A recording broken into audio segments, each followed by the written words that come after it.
In the past 3 to 5 years, a very perplexing global injury pattern has emerged across organizations and industries.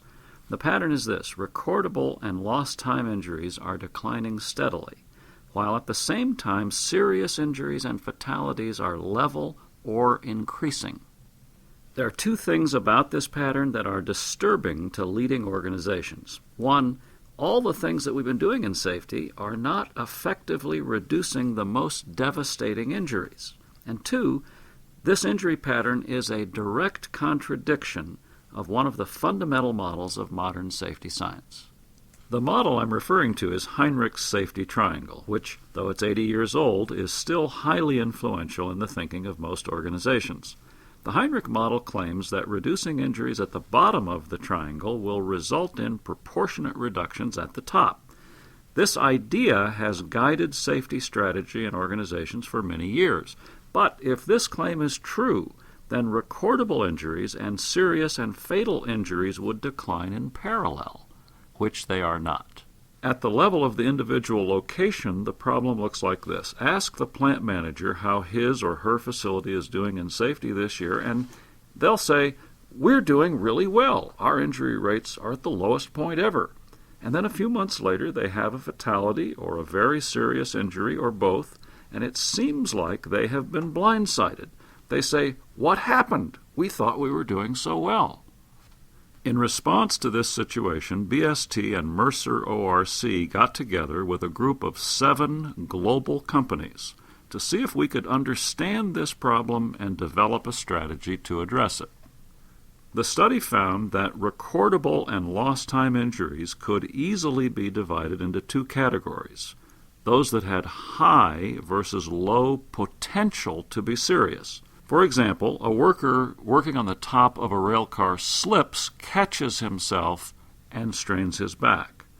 Or a worker slips in the parking lot and strains his back. These 2 events have radically different potential for serious injury. In our study, we found that about 20% of recordable and lost time injuries had the potential to be serious. This finding has huge implications for prevention. It says if you decrease injuries at the bottom of the triangle, you may or may not decrease injuries at the top of the triangle. So in order to protect your workers from serious injuries, you need a prevention strategy that will not only decrease recordables and lost time injuries, but also targets and decreases those injuries with the potential to be serious. We also found that the underlying causes and correlates for more serious injuries are very different from those underlying less serious injuries. Serious injuries and fatalities are most frequently associated with basic safety systems, things covered by cardinal safety rules, for example, or life-saving rules. Less serious injuries are usually not related to basic safety systems, but to other factors. In many organizations, life-saving rules are relied on to prevent injury associated with these kinds of activities. Life-saving rules are important, but they are the last line of defense. If they fail, the risk of a serious injury is very high. In our study, we found that there are certain high-risk situations that act as precursors for serious injuries.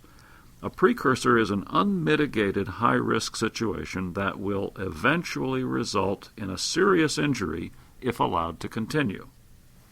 Taking all this together allows for the creation of a new model or a new paradigm for the understanding and prevention of serious injuries and fatalities. The new model says that certain kinds of situations give rise to precursors, which are followed by serious and fatal injuries. Prevention efforts need to identify and focus in on these critically important precursors. If the organization doesn't have adequate visibility of the precursors of serious injuries, and if it relies on recordable and lost time injuries to gauge how safety is being managed, it has a blind spot. This sets the stage for complacency, which can be followed by an unexpected, serious, or fatal injury. The study group identified 4 elements that companies can begin to do to prevent serious and fatal injuries. 1. educate the organization on the new model. 2, measure serious injuries and fatalities and high potentials as one category. 3, develop processes to identify and mitigate serious injury precursors. This is the basis of the prevention strategy itself. 4, integrate the findings of this study with existing safety systems. Nothing in this study suggests that less attention should be paid to injuries that are less severe. In summary, serious injuries and fatalities are increasing in frequency while less serious injuries are steadily declining.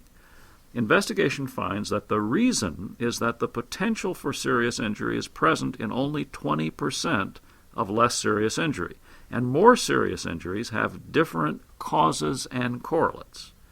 Prevention efforts should focus on serious injury precursors, along with new metrics and interventions aimed specifically at more serious injuries.